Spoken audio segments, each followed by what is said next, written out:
Hello, friends, and happy Friday. Welcome to Page 2 and in the Friday Conversation. This week, I'm here with Stephanie. Stephanie, will you give us an introduction, please? Hi, yes, my name is Stephanie Vasquez. I'm the author of Owl Are Wars. I'm a journalist by education, and I currently work in nonprofit. So I'm guessing your experience in journalism set you on a path to write this book, or at least gave you some insights on what really happens. Was that a big influence for you in writing this book? It was, yes. I studied journalism at the University of Arizona, while I also earned my minor in Latin American studies. And I also grew up 60 miles from the border in Tucson, Arizona. So that combination of things really led to an interest in Latin American history, really a lot of the politics and the civil unrest and getting to learn more about that while at the university. And this was kind of a topic, just the government in politics and how America has been involved in Latin American politics was always something that I had an interest in. So what is in a nutshell, what's the book about? What's the story behind the book? The book is about a daughter of a high-ranking cartel official in Mexico City who is called back to the family business when her father decides to retire. And the book really explores those two sides of her and trying to reconcile her mother's past and her mother's wishes for getting the family out of the business, while also navigating the political environment of Mexico and America at the time. Well, what were some influences for you in writing the story? Have you always been a fan of these types of stories? I have, yes. I would be untruthful if I didn't say I love Netflix's Narcos, Breaking Bad. I really prefer the shows that do show the political side. So a novel that was a big interest to me was Queen of the South, because of the perspective it was written by and who it was written by. I've always enjoyed those types of shows. I just watched Griselda. What was fascinating to me and why I wanted to kind of explore this idea was not the glamour and the glitz and the stuff that's easy to sell in real surface level, but more of how did we get to this point and what is possible for moving forward. So that political history is really important in that. So when you have the story in your mind of kind of the character's journey, how do you interweave the history and the politics and all the other elements into the story without making it feel like it's stuffed in there? Like, how do you kind of make it all flow together? When I was writing this character, Sophia, what really helped shape her character and her journey was her family before her. So what her mother went through, because her family came over from Argentina during the Dirty War. They left Argentina and came to Mexico. So she has a past that's already pretty complicated and trying to navigate what her mother had gone through and now what she's going through in this part of her life. So having that backstory does change the types of decisions she makes moving forward and trying to deal with the rest of her family who have different ideals. And that's kind of a universal thing, right? We all have to deal with families and what's best for all of us while trying to also be true to ourselves. So with Sophia, her character really lived these things and her mother's character lived these things. So that's what shades her, just her whole way of looking at life and making decisions was what came before her. Okay. So I'm guessing that your experience in journalism, of course, it give you insights on how to kind of tell the story and history of that area and all the other things involved in politics. How different was it, or what were some challenges in writing in a journalism environment to writing a fictional story? I think it was actually easier because you're not dealing with having to be so factual. And then I can also, in the fictional world, I can play with the idea of how do we solve this quote unquote, big problem of the war on drugs? We can actually kind of break it down and look at what's feeding into it, what's causing it, why is it still ongoing, without being untruthful. It's different than, in journalism. It's also, I mentioned this when talking about the book with someone else, that it's dangerous work what the journalists are doing.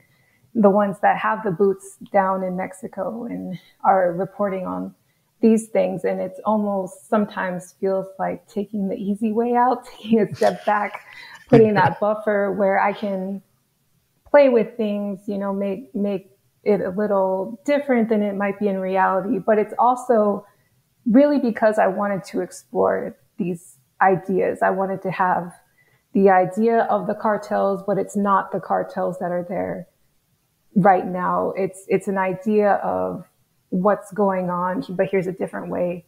What would it look like if we were going through it this way? So when we talk about the war on drugs and cartels and all the violence, was there an effort that you made to keep the violence at a certain point? Because these stories can get very, very violent. Was there a line you wouldn't cross, or kind of did you have in your mind as far as you'll go in depicting or explaining what was happening? I like this question. Yeah, I appreciate this question. I really didn't want to glamorize the violence. I didn't want people to pick up this book and just take away the violence, because we know what's going on. We know what's happening. I don't want to monetize that. Yeah. You can't write this type of story without having some of that. And I wanted it to be just enough that it was kind of true to life and to the experiences, to what's happening currently. But I didn't want it to overshadow the bigger conversation going on. And I didn't want that to be the draw, because I think sometimes in some of the shows that I mentioned, you're trying to bring in audiences. So how do you do that? You glorify certain things. And I just didn't want to glorify the violence, but I did want to present it as a little bit of, yes, this is what is happening. And that's something that I think is I'm guessing is probably hard to do. Because you want to explain how terrible the situation is, whether it's real or it's fictional. But something like the shows that you mentioned, like Breaking Bad or Narcos, they're able to interweave those violent elements. But the takeaway isn't the violence; it's the characters, it's the journey that they take, it's the story behind it. So I'm guessing it's a very tricky line to walk when you're developing and you're kind of everything's evolving in the story. Yeah, I'm taking a horror class right now with this author. His name is Richard Thomas, and he said something last night that really stuck with me, that every word is a choice. So when you have a certain set of a limitation on how many words you can use in a novel, is getting the story across better used on making the scene violent, or is it better used in a conversation? And when I was speaking with someone else about the book, she said that there was one part that caught them, the violence of the situation. And that was the point, because I felt like that was my exclamation mark. And okay, yes, this is happening, everywhere. And now we can move on and have that conversation about it. Yeah, it's interesting because whenever there's a violent, whether it's horror or a thriller, that you kind of set the bar to what could happen or what is happening, and then you kind of leave it, and then later your mind fills out the rest, which is probably worse than what the author or the person writing could think of. Because we always think, what is the show don't tell, if I'm getting that wrong, but it's kind of filling in the blanks on our own, and sometimes less is more, I guess is what I'm trying to say. Yeah, definitely. Yeah, that must be really tough to do, considering all the things I'm sure you've experienced in your life through journalism that's in reality. So has that been difficult to separate yourself from that and to write this kind of story, or really anything that contains really heavy topics like this? it takes a toll when you're in it for so long and you're reading all these articles about some of the worst things that could be happening to anyone ever. Because I did do a lot of research for this novel and wanted to make sure that I tried to give it justice on, touching on these things that are happening. So reading about the worst things that can happen and that are happening kind of made me want to keep writing the story, just because my hope for the book is that it reaches people that might not ever think about this conversation. And it's approachable, it's accessible, it's like a foot in the door for them for this conversation, just because I grew up so close to the border, still live closest to it now, that it's been an important topic to me throughout my life. So it can be hard. It can be hard. And I feel sometimes, reading about it and writing about it, is that enough? What else can I do? What else can we do? What else can be done? But I just do hope that if it does make someone think about the border situation and think about the war on drugs and these things in a different light that they might have, then I feel like the book did its job. Mm-hmm.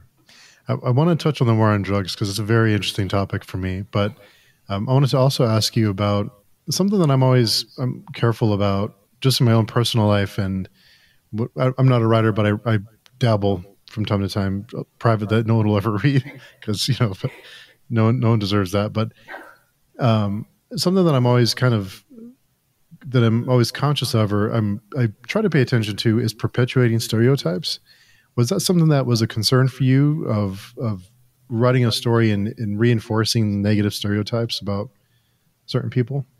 Definitely, yes. It's something I'm still worried about to this day. I'm going to be worried about it till the book comes out. I'm going to be worried about it forever, because you have that. Well, for me, I had that moment where, am I the right person to tell this story? After the American Dirt thing, I didn't want to come across as I'm the one that can tell this story and I'm the final authority on it. I didn't want any of that. I just wanted to have this conversation and explore these ideas. So I am worried, because that would be the worst scenario for me if I offended anyone. And I hope that this book can give people a different glimpse into the life. Obviously I am not from a cartel, so this is a work of fiction. And I don't agree with cartels. I don't necessarily agree with, the war on drugs. I don't necessarily agree with American foreign policy. So it's just a discussion. And that's what I want to keep kind of reiterating, that it's not, this is what it is. This is how people are. But it is something that I am concerned about, because I never wanted to offend anyone. And I'm hoping that this book does not do that. And I'm hoping that, like I said before, those, people that might not have thought about these issues and come into this book expecting it to be one thing, but it's hopefully another. Jordan Peele is a huge inspiration to me, and I love his idea of Trojan horsing ideas. So I can, interweave these political discussions into something that is recognizable to the public and to readers. And in your research, when you were researching this I don't want to say problem, but the story, and were you able to talk to people who were involved in cartels or more directly involved with these conflicts? I didn't, but that was a choice. Yeah. I would imagine that'd be dangerous for both of you. Yeah, it has the potential to be. I also wanted to avoid.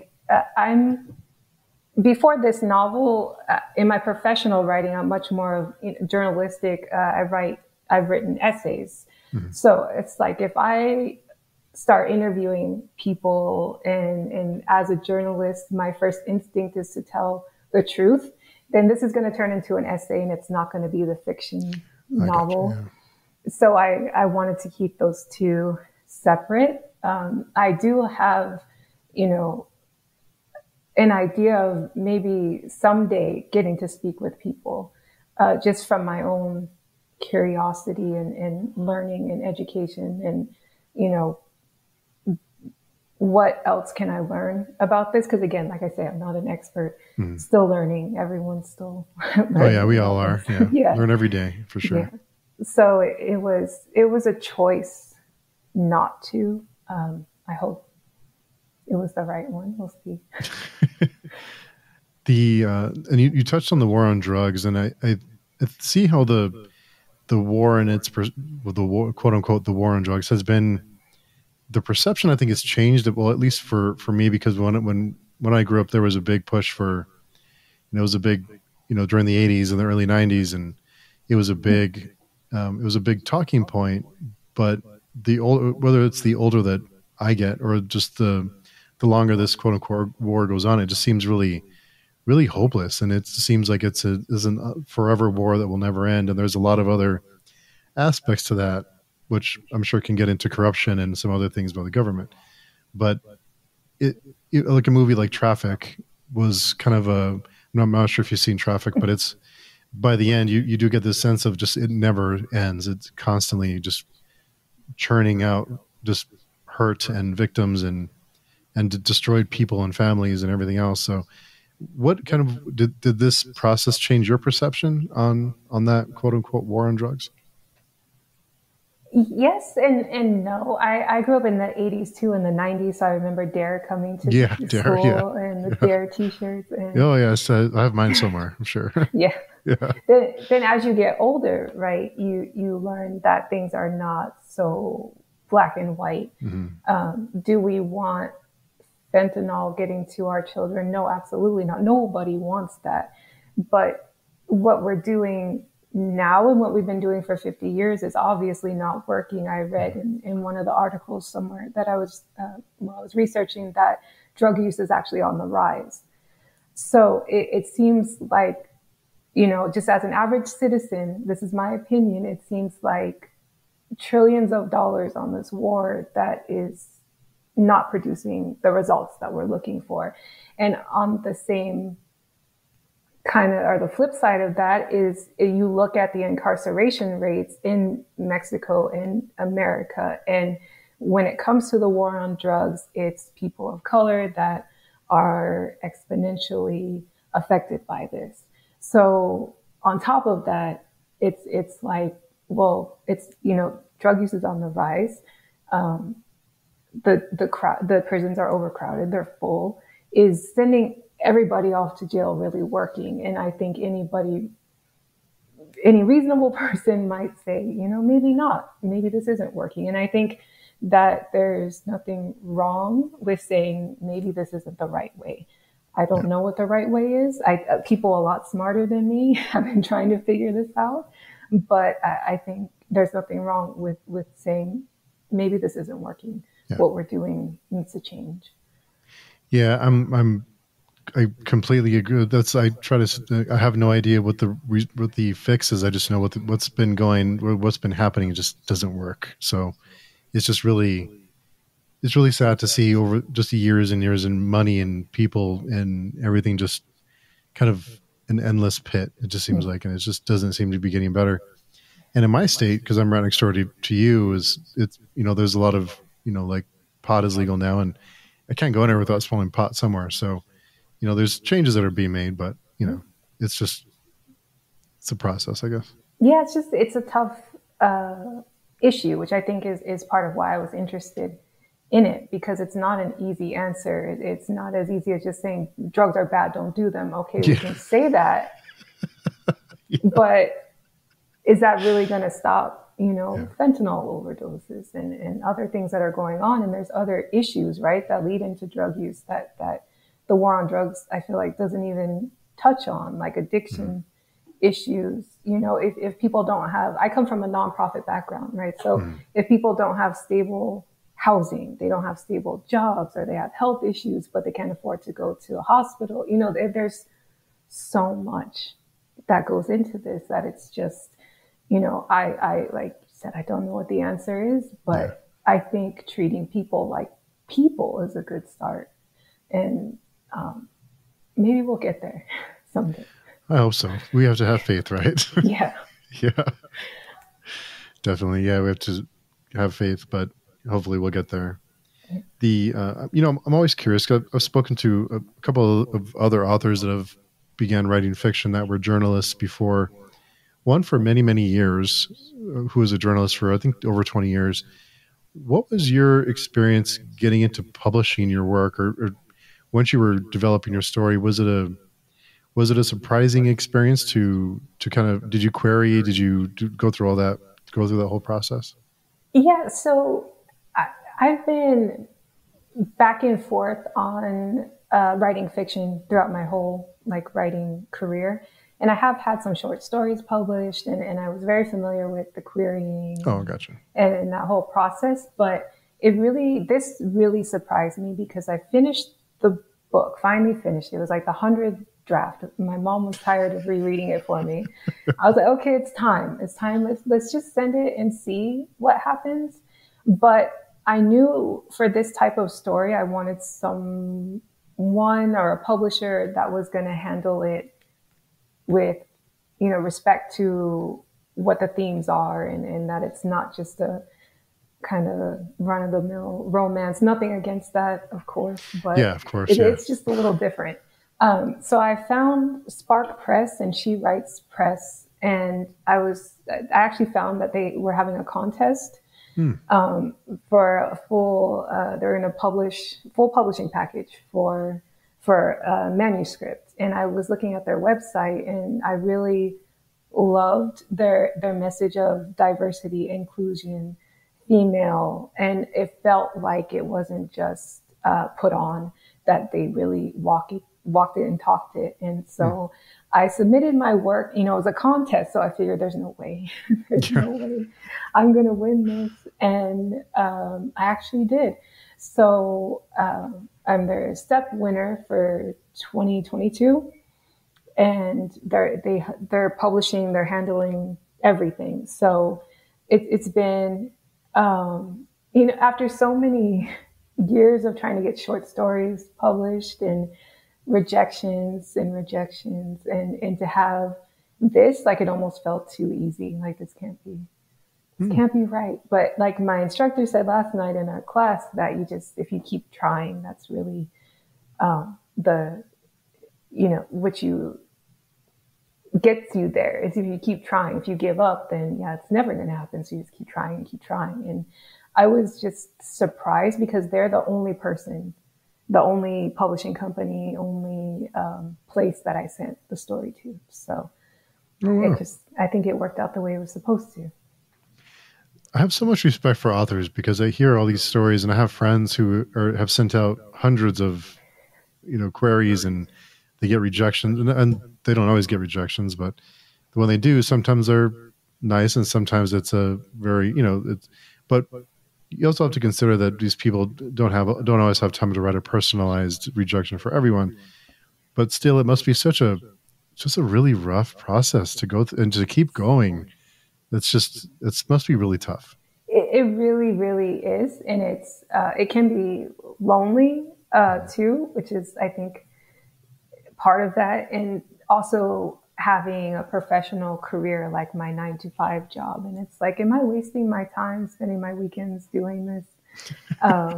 It's like, I could be doing other things. But I think as long as you want it and you keep wanting it, then the rejections are kind of like, I have a sales background too. I was in retail for too long. And I had a boss that he always said that every no gets you closer to your yes. So I started to look at rejections like that. And then to also really know that it's a business, that publishing is a business. So if they say no, it could just be for that next issue, it's not going to fit, or for this next season, it's just not the right fit. It could have absolutely nothing to do with your story or your writing. And you have to learn not to take those things personal. So I had to really, and I'm really sensitive. I don't take criticism well. So I really had to get over myself, really.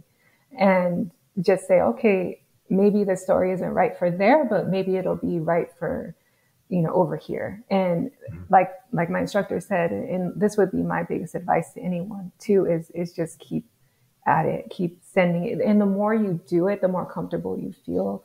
And you start to see like, okay, I think my story would really fit here. And then you can kind of hone where you're sending things.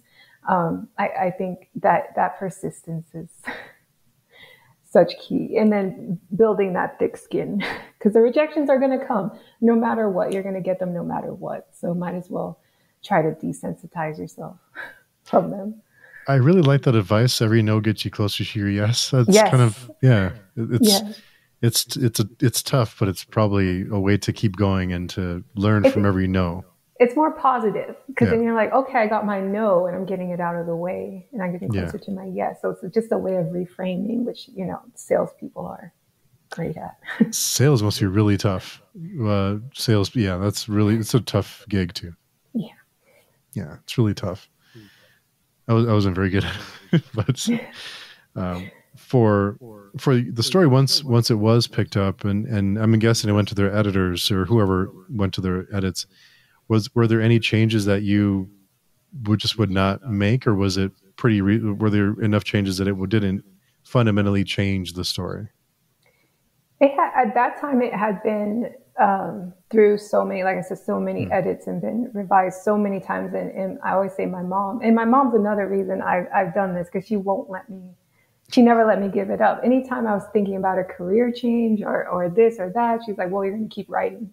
Just keep writing too, though, as long as you're doing these other things. But she also is a published author. So she was my editor. Oh, okay. And she caught really most of everything. So when they sent it back to me, I was shocked by how little edits that had to be done. It was usually small grammatical stuff, or they weren't sure, or the he said is in the wrong tag, simple stuff. I was worried I was going to get a massive rewrite, but no, luckily they liked it as is pretty much.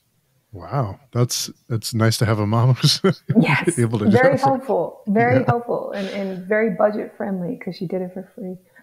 Yeah, editors can be very expensive, yes. And so in addition to the edits when they went through it, how did the cover come to be? Because we all know covers are very important. What did you have input on the cover, or how did that develop? I did, yes. So my publisher uses a company, or I'm not sure if it's a company or if it's just one woman, but she does the covers for all the authors. And what they did was she had a synopsis of my story and a short write-up about it. And she went through and they sent us kind of a questionnaire of what would we like to see on the cover, kind of.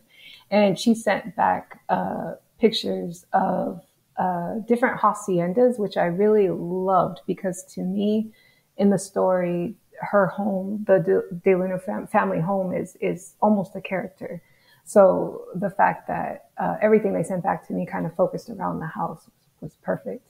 And so I kind of went through the images and picked out the one I liked the best, and then they laid over some different fonts and sent me those, and then I picked which font I liked best. And that's another thing that just went kind of really easy, because the publishers were kind of like, okay, don't argue too much with her. She knows what she's doing. She does our books for us. So I was expecting that we're going to have a fight over the cover. No, it was easy. I think the woman they have doing it has a very good sense of what authors are trying to convey in their story, and is able to see that graphically. I'm not sure how artists do that, but there's been a few that I've kind of asked for podcast artwork and stuff, that I have no idea what I want, but this is kind of what's on my mind, and they give me exactly what I had in my mind. I'm not sure how you did that, but okay. Their brains are just wired different. I'm I'm not creative like that. I could never tell you what I'd want on my cover. So I appreciate the help on that. Yeah, for sure. I have to ask everyone this, just because it's so fascinating to me, especially in publishing, is what are your thoughts on AI and its role, or its I guess you get to the changes that you see happening with AI. Is it something you're concerned about, or is it something that you think will pass? I think we're going to have to work through it a little bit and see where it ends up falling into kind of a comfortable space. At least that's my hope, that, books don't get totally taken over by Mm, AI. I also am not too worried about that because I don't think people want that. I know it might be more cost effective for companies to just have AI write a book, right? But I don't think people are going to clamor for that content. I think they're still going to want human driven art. In my nonprofit life, it is very helpful. And I can see where, like with resumes and cover letters, it might help that barrier to entry for some people breaking into the workforce. Help me tweak my cover letter. I'm all for that because, again, an mm, editor is expensive. Having someone look over your resume can be expensive. But if you have AI that can help you write it a little better and get you maybe a more equal playing field with other candidates, sure, I'm all for that. But when it comes to art, I really hope that people are going to still want that human connection, that it's not going to be completely, I think there's going to be novelty, right, of reading a book written by a computer. But I hope that we don't stay in that space. I hope that we still want to hear stories from other human beings. That's my hope, at least. I see, but it does affect me. I do think about it because I buy a lot of candles, mm. and this company that I buy my candles from, I noticed that they put AI art on their candle on one of the lines, and I was like, I'm not going to purchase those just because I don't want to take that away from artists and from what they Yeah. do. So that's my hope that we'll still want that human connection. Yeah, I know I sometimes frustrate my friends with things because we talk about this a lot. But what concerns me about AI is the fact that things like romance, which no disrespect to romance readers out there, I think if I mean if that's what you enjoy, then that's great. But romance books have a certain formula that they follow, and there's a certain benchmarks throughout the story that you have to have, or you readers come to expect that read those books. And there's a ton of romance readers out there. So if AI can pump out romance books and they have the formula down, then I know that there'll always be a, a section of the reader base who wants the really deep. I don't want to say. I'm trying to choose my words really carefully. The very powerful, emotional, impactful stories that really grab that human emotion, and they convey those emotions to the reader. But I think some people just like to be entertained and be taken away for a little while. So that's why I'm a little bit worried about the future with certain things. I think the great thing about art made by humans is that it's imperfect, and there's if everything was perfect, it's not the same. It doesn't have the same impact as something written by a computer. Yeah, and especially if you're talking about publishing, where Yeah. the resources are limited and it feels like it's getting more limited. So if you have a series of books that are written by AI, you're taking away resources from another writer. But then also, playing devil's advocate a little bit, ghostwriting is somewhat like that. It's still written by a human, but it's not, that person isn't getting the same notoriety. But it does make me nervous for publishing because of the limited resources. Like if we had space for everyone that wanted to be a writer, then great, fine, we'll have that AI series over there. But if it's taking away from a voice from someone that has something new and fresh and interesting to say, I don't love that. Yeah, it's tough. But I spoke with Michael Castleman about a month or two ago, and he talked about the history of publishing, and there's I think 4 million books written every year now that are either self-published or published, and there's just so many books, and it's just kind of like you said. I think it takes away from people who are trying to break through and trying to write and have their story be told. So it's a tough one. It's a tough situation, but I'm hoping it works out. I'm hopeful. Yes, we'll remain hopeful Yeah. that if they do come up with a romance AI series, that there's still room for other writers to come in, since it should take up less resources, right? Hope so. Yeah. We will Hope so. see. Yeah. I did want to ask you about the border, because you grew up close to the border. What is something that people who aren't familiar with those areas, what's something that they should know or that maybe surprise them about the border?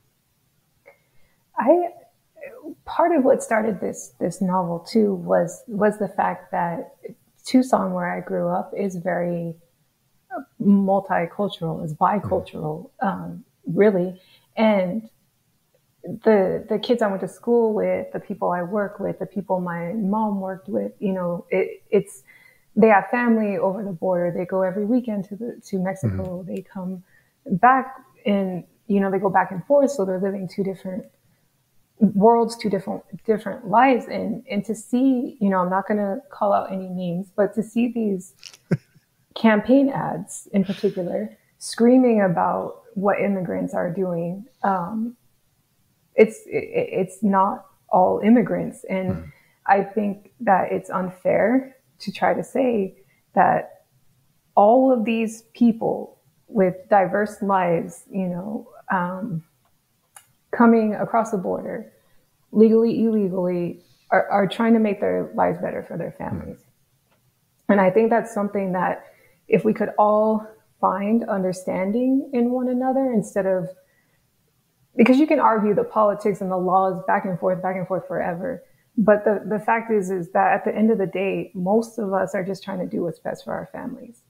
And a lot of immigrants and a lot of stories that I've read from journalists, they're coming over here to try to make life better, but they miss their home. So I don't think anyone's first goal in life is to uproot themselves and move to a foreign country. Yeah. I think that we should take a step back and look at the people and look at the humans and look at the situations. And I understand the laws. I'm not saying that, we should just open the borders or whatever. But I think that the humanity has gotten lost in the conversation, because when I was a kid, my dad would take us to Mexico every weekend, and we would go to Nogales and we would buy candy, and, everyone was so nice and welcoming. And so when I started growing up and hearing these arguments about, oh, those illegals, or, oh, we need to close the border and this, and they're dangerous, and that wasn't my experience. And I understand other people have different experiences, but I did grow up close to the border, and that wasn't my experience. So this part of this writing this novel was to combat that narrative that all immigrants this, and it's not. Every person is a person, and everybody has a different story and a different reason for what they do or don't do. And I think we just keep losing sight of that in this conversation. Do you, and not to get too deep into that, but it's because it's something I think about a lot too, is, do you feel like we've lost that human connection, and not only with certain political topics like the border and immigration, but also in other aspects of life, that we're losing that connection with each other? And if so, what do you think may have contributed to that? I really, really do. And I don't want to get super political, but I think it's best for those in power if we don't like each other, right? So if you start a narrative about they're taking resources from you, you're not going to have this or that because they're taking it, whether or not that's the truth or not. It instills fear, because we're a resource-based species. We want to make sure we have for our families and we have for ourselves. And when someone's hammering you with, they're taking that from you, it might make you feel a certain type of way. And I think that it's much easier, for whatever reason, to divide people than to bring people together. And that was another with this novel, I really just wanted people to think about some of the reasons that someone might, I don't want to say might be in a cartel, but why they might choose to cross the border legally or illegally. And, I hear people arguing about, well, just do it the legal way. And they have no idea what is involved with doing it the legal way. No. That it's not just, sign one paper and you're fine. It's a process. And this is not to say get rid of the process, but I think we're just sometimes we're so stuck in, well, there's a law, they need to follow the law. But you're talking about people that aren't from this country, and they're trying to figure out what they're supposed to be doing.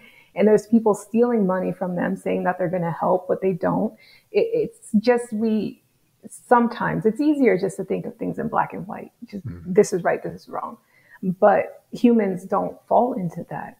They have multitudes and grays. And like I say this all the time, we're all just trying to do the best we can. And I think we're all too hard on one another. I really do. And this is from an introvert that doesn't love, if I go out to the store and there's too many people, I'll go home.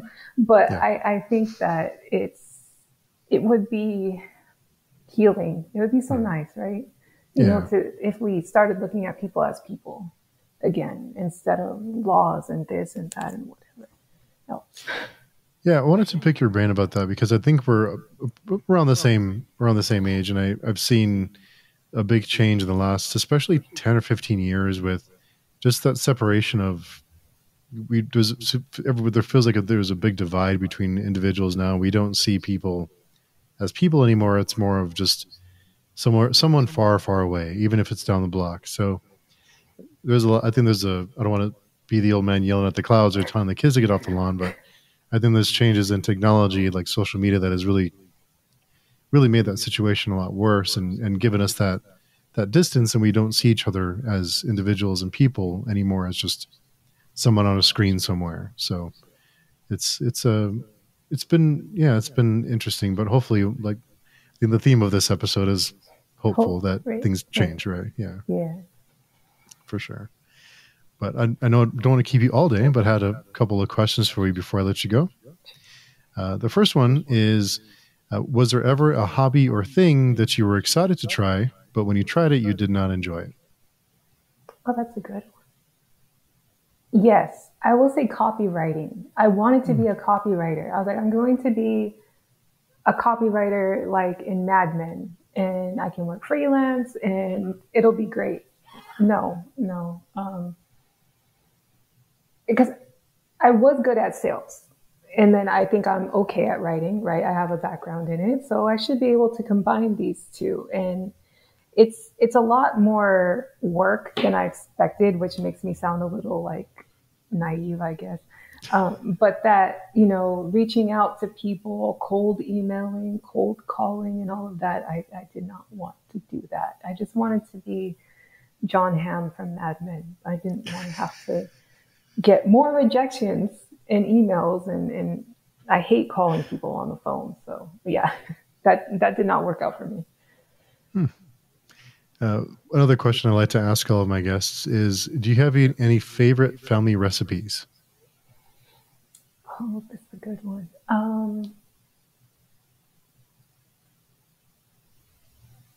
I have recipes that I like when my mom makes them, but I don't want to make them. Like, she makes these wheat rolls for Thanksgiving, and they're so good. They're so good, but it takes so much time that I don't want to do it. And I'm not good with bread, but I have my own recipes that I'm trying to share, like with my sister, to give to her nieces. Like, this is how you do this. Cause I have certain things that, like, I make Puerto Rican coquito, and mine is the best. I will argue that up and down, that mine's the best.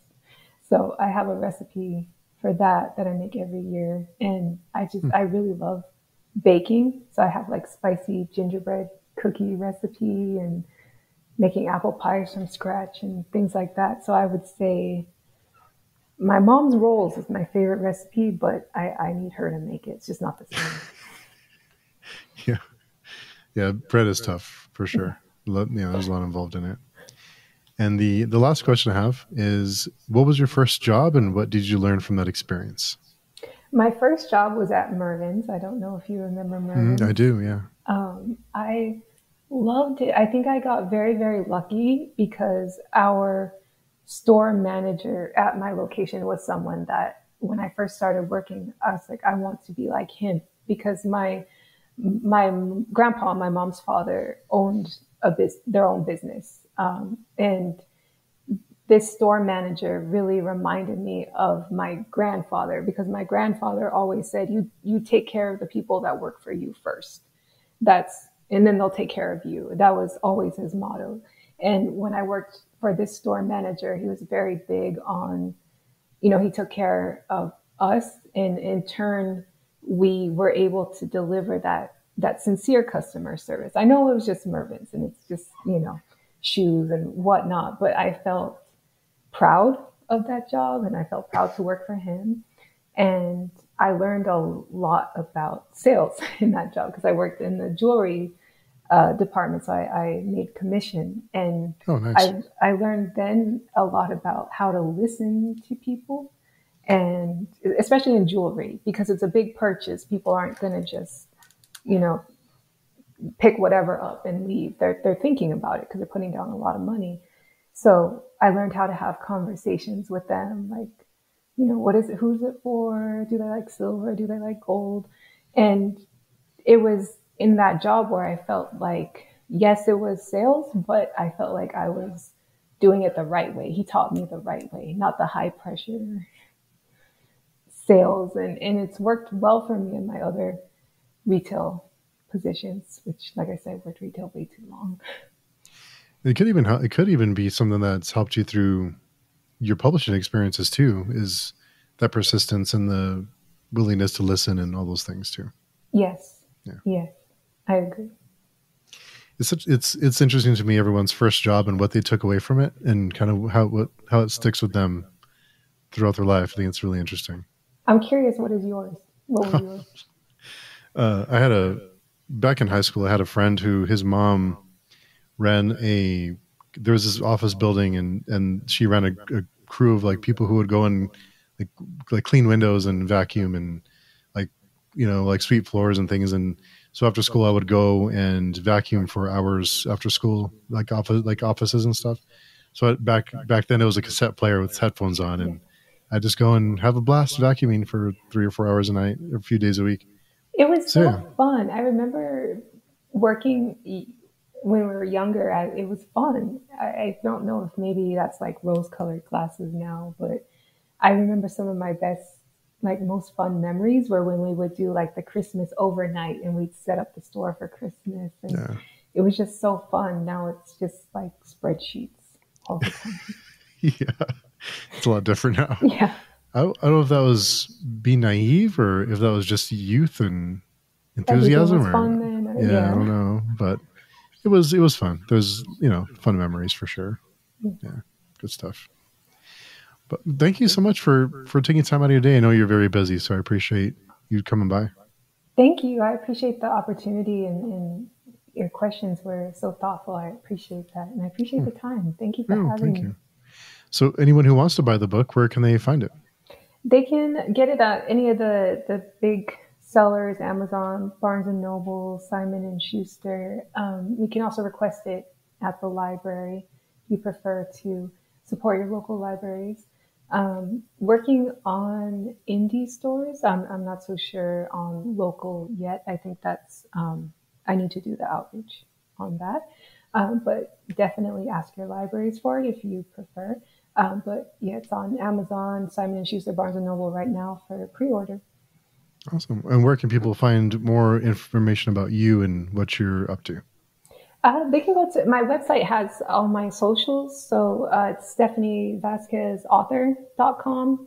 All my socials are on there, a little bio about me, little snippet from the book. Awesome. Well, thanks again so much for coming by, and we'll be sure to hopefully talk again soon. Let me know if you'd ever like to drop by again.